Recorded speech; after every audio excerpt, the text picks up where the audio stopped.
Ilabi na kaninyo, Dr. ni Obra o Attorney Elaine Bathan. Ingon man, sa mga artista nga maghatag og kinabuhi ning akong suwat suliran. Ako si Marivic, tingkod ang pangidaron. Minyo og may duha ka anak. Itago na lang ang kompleto kong address diri sa Cebu City. Punto legal kining akong suliran. Kabahin kini sa second child na mo sa kumbana nga wa niya ma-acknowledge kay dili pa mi kasal adto ug sa Manila na ako ipanganak. Aron inyong hisabtan, ingon inyong mga panghitabo.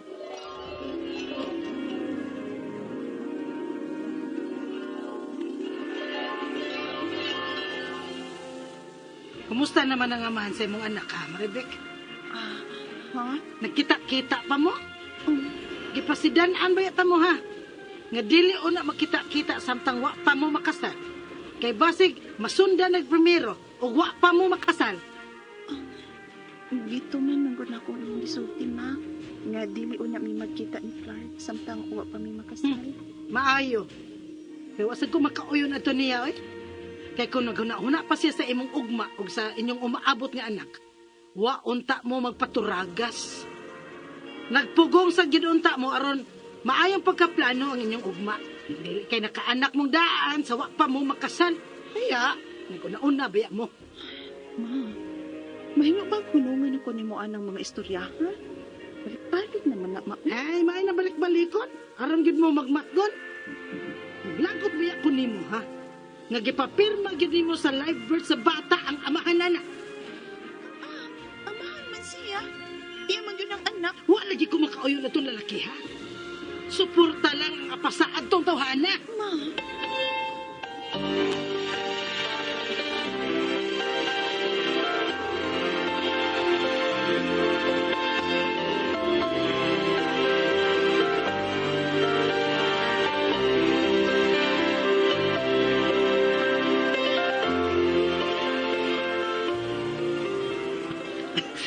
Maayo kay nakahigayon karon sa pahigitan ako, Marivic.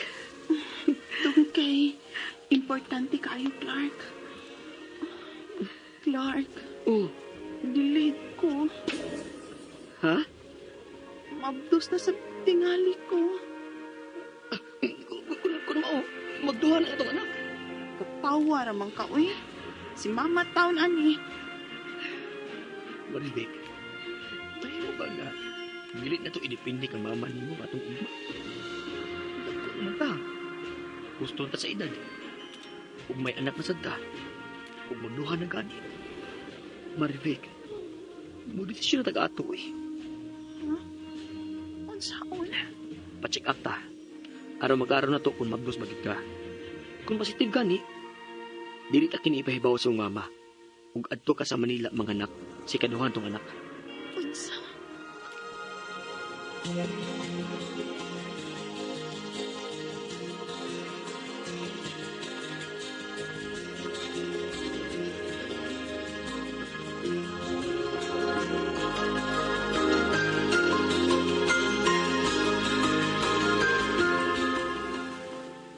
Magunsa man kas Manila. Kuan mo ka lang. Adto ko i-assign sa among company pero marag dili sa tingali ko magdugay dito eh. O niya, kinahanglan gid kang muadto. Pangita na lang og laing kompanya nga katrabahoan nimo, Maribek. Ikaw ilang ibalhin nga hibaw silang angkan ka na. Dadon ko lang tingali si Inday Mas Manila. Ay. Sunod doon, di ko masugot, no? Kung muadto gyud kag Manila, ibilin na nga akong apo.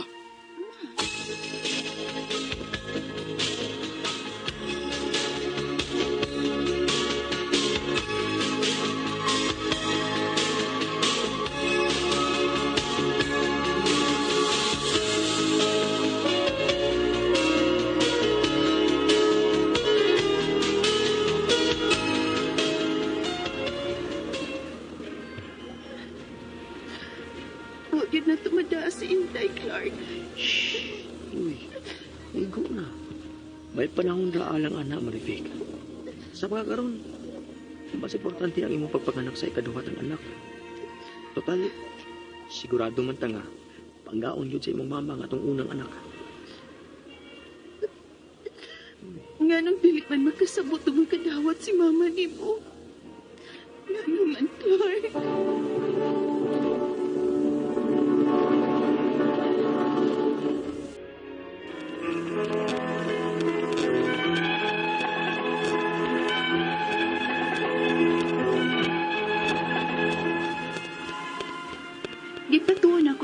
mama nga trabaho ang akong giadto sa Manila.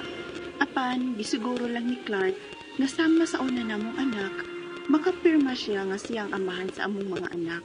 Bisan sa iyo minisod ang mga butanga, apan daghan mig plano, alang sa among kinabuhi uban sa among mga anak. Tuod man, miabot ang adlaw sa akong pagpanganak sa ikaduha namong anak.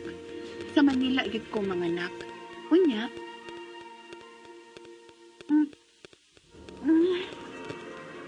Clark, Maayong pinagmantala ka. ma, Ayaw na pag-ri ako maayo. Tumabughat yan ka. Mayong danon nga. Nagpaw ka. Ano naabot ko din sa imong himutangan. inman si Clark. Siguro. Di na to makaabot pa din Sige po, hati mo ni Clark, ma. Oy. Bisan ko nimo pang tawagan. Kami pagsaba nga ni ako nimo ha. Maminaw ko sa inyong panagsulti. Ma, Human na. Na-clear ko na ang inyong building ni sa ospital. Maulit tagbalik sa Cebu ang bata. ma, si Clark. Suway ganig tawag kung nakaanhi ba dayon. Lugay pa kay to. Masiganig maugmaan pa to. Unsa?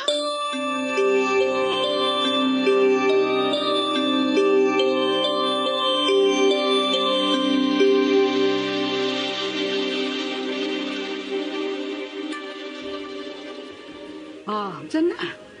Wagyod si Clark, di ba? Niya, ang saan man na to na.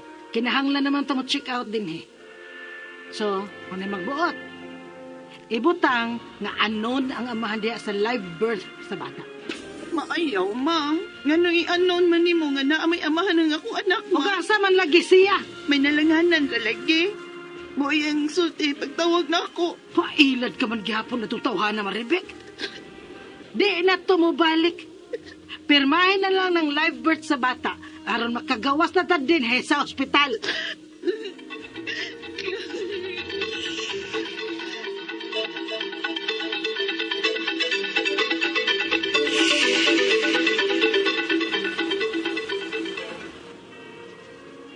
Niya na ang gikontak kong grab taxi nga mohatod na to sa airport. Alang sa atong flight sa Cebu. Sige, sakay na. Kunay da sa bata. Maribik! Uy, Maribik! Clark! ha? Maribik, asa na ka? Nigawas na ka? Ang bill, ang bata. Ha? Niabot ka pa? Nga nung karon naman ka. Human nagbuhat ang live birth sa bata.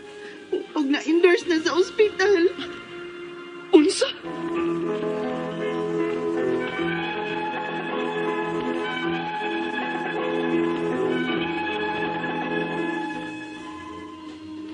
Maunti na hitabo sa pagpanganak nako sa kaaduha namong anak. Dihang against pa ang akong inahan kang Clark. Apan sa kadukayan, sa pagpamugos akong panak kang mama, nagkadawat ra sa kadukayan ng akong inahan sa amahan sa akong duha ka mga anak ug nagkasalgit mi ni atong 2015. 11 years old na karon ang among ikaduhang anak ug wa pa gid mausab ang apelyado niini. Ako paghapong apelyadong iyang gida ug unknown ang amahan sa iyang live birth. Maaan in taon nga adapted ra namo ang among bata. Ang akong mga pangutana mao kining mosunod. Unang pangutana, wa ma-acknowledge sa amahan sa akong mga anak ang ikaduha namong anak. Akong apelyado ang ida sa bata. Unsay paagi aron mausab ang iyang apelyado ngadto na sa apelyado sa iyang papa. Ikaduhang pangutana, nagsige na miog lakaw sa mga papeles ani. Apan kay natawla gini og Manila, pagtuon man mi sa civil registrar sa Manila. Kinahanglan ba gyud sa Manila ni i-process? Ikatulong pangutana, naay nakasulti na ako nga pwede ra kuno ni i-process dinhi sa Cebu. Tinuod ba? Unsa man ang mga papeles nga among gikinahanglan ug asa mi moduol? Ikaupat og katapusan. 11 years old na karon ang bata. Ug gusto unta namo nga ini-graduate sa bata, apelyado na sa iyang papang iyang mada. Dali ra bang proseso ani? Ug pila man sa pang magasto? Palihog, tabangi ug tambagi ko. Kini ang akong soleran, Marivic.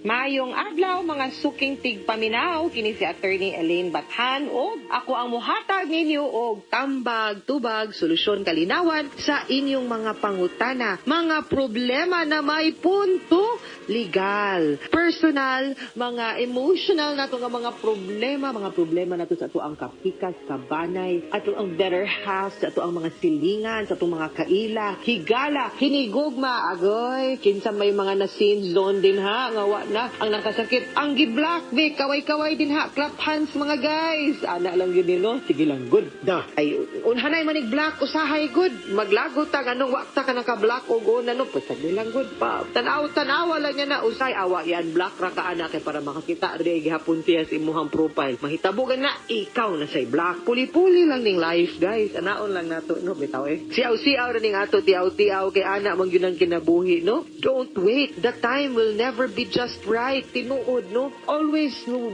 lisod ta magsigig paabot grab every opportunity always learn to take the risk calculated risk lang ayaw kahadlok no mulangoy ra lagi ka mulutaw ra lagi ka mabuhi ra gihapon ka di ra na nimo ikamatay gihapon og mo risgo tas kinabuhi ana gyud na kay you will never know kung unsay naa pikas isla di nimo labangon ana gyud ang kinabuhi ug di ka maningkamot og adto didto wa gyud kay makita pod no so mauna ipadada yun ang inyong mga suwat sa suliran_612@yahoo.com or sa ato ang Facebook account nga kini ang Akong Suliran official writers page and our letter sender karong adlaw tawgo nato sa pangalan nga si Marivic ning padani siya sa iyahang suwat kabahin sa iyang ikaduhang anak kay minyo naman ni siya duha iyahang anak unya wa ma-acknowledge kay katong time di pa sila kasal unya Manila niya gipanganak ang maong bata kaning iyang ikaduha niyang bata kay murag di man ganahan ang iyahang mama man yata og ginikanan di ba ngadto kang Clark mamuningan sa papa ngunya nadawat ra gyud sa kadugayan nga nakasal sila karon 11 years old na ang bata unya gibutang ra ba dito anon so una niyang pangutana atong time pag anak wala ma-acknowledge sa amahan ang iyahang mga anak ang iyang ikaduhang anak ang apelyido ang iyang apelyido ang gidala sa bata unsay paagi aron mausab ang iyang apelyido ngadto sa apelyido sa papa. Okay. Ang kanang atong sugdo no kay kanang bata nga maanak outside of marriage or sa kanang dili ninyo ang mga ginikanan ang tawag ana illegitimate. Unya kung wa gi-acknowledge sa papa no dili man gyud na makada sa apelyido sa papa automatic man gyud na ngadtos mama. So mo nay nahitabo ninyo no. Unya by a stroke of good luck, sana all, nagkadayon man mo, nagminyo man mo. So, the process this time is atong gitawag na legitimation. Kay di ba kung ang bata na anak nga ang ginikanan minyo legitimate child. Kung wa na minyo illegitimate. Kung wa na minyo unya na minyo silang duha same mother and father legitimation ang tawag anak. So mo nay ato ang paagi para ma-legitimated sila. Now, ang pangutana ikaduhan niyang pangutana sige sila lakaw sa papeles kaso kay nataw sa Manila paadtuon man ni sa civil registrar sa Manila kinahanglan bagid sa Manila i-process. Usually, maugid unta na ang ideal tungod kay kung asa man gud na rehistro ang bata didto na hikayon. Pero I am sure nga ang local civil registrar by this time sa una na, by this time tungod kay gi-expand na nila ang mga services sa katawhan, no? Maayo man ipagkada, pwede na nimong i-process kung asa pinakaduol nimo unya si local civil registrar na ang mo contact didto sa Manila para mausab ang record. Okay? Ikatulong pangutana na ay nakasulti nako nga pwede ra kununing i-process dinhi sa Cebu. Tinuod ba? Unsa man ang papilis nga among gikinahanglan ug asa mi moduol. Okay. Pagkuha og duha ka dokumento ang PSA nga birth certificate sa bata, tulo di ay, upat di ay. PSA nga birth certificate sa inyong anak, inyong duha ka PSA birth certificate also, ug ang inyong marriage certificate para pagpamatuod nga kamugyod ang ginikanan aning bataa, illegitimate lang unya na minyo pagyud mo after siya na anak. Di gina siya ingon anak kahasol and yes, pwede ninyong ma-process diri Cebu. Mayo kayo na, kanang mga red civil local civil registrar nato diri Cebu City. Apti kay niha mga butan biya kay ni sila tusugin ni mo tabang. Ikaupat og katapusang pangutana 11 years old na karon ang bata. Ug gusto unta namo nga ini-graduate sa bata apelyido na sa iyahang papa ang madala. Dali ra ba ang process ini ug tagpila ang magasto. Dali ra gyud na ang proseso ang pagsugod ug paglihok nimo mo'y pinakaimportante. Pareho ra gyud nagmudagan tag mulakaw ta. Layo kayo na ug di ka mutikang day. Ana ra pud na ang pagprocess. Hibaw ko mga sukintig paminaw nga daghan kay ninyo naminaw karon nga naay mga problema. Kung di man gani pareha sa letter sender natong si Marivic, anggid naay mga problema sa local civil registrar. Either inyong record, ang record sa inyong bata or ang record sa inyong kaminyoon. Dali ra gyud kay na i-process ang problema lang no kay di gyud mo bangon og mulihok. Inyong unya-unyaon di gyud na mausab. Gahini na ninyong panahon, pag-leave mo absene, pagkuha og requirements maski mamalihog lang sa kag tawo nga mukuha sa requirements aron mag-andam magmugahin kag panahon aron mag-andam ana usa nimo adtuon didto. Ang importante sugdan na ninyo kay di gyud na mo bukal ang kaldero ug di nimo ion ang kalan. Ingon ana ra gyud nang kinabuhi. Ha? Okay guys, ha lihukan na ninyo inyong mga records na naay problema sa local civil registrar. Uy, di man gud na dugay kamo man sing ari naglangay-langay ha. Mga suking tigpaminaw hinaot unta nga naamoy nakutlo na pagtulunan karong adlaw. Kini si Attorney Elaine Bathan. Daghan king salamat sa inyong pagpaminaw sa atong tulumanon. Hangtod sa sunod nga sugilanon din higapon sa tuang programa kini ang akong suliran gikan sa RMN Production Center, Radyo Mo Nationwide. Tatak RMN, daghang salamat o maayong adlaw.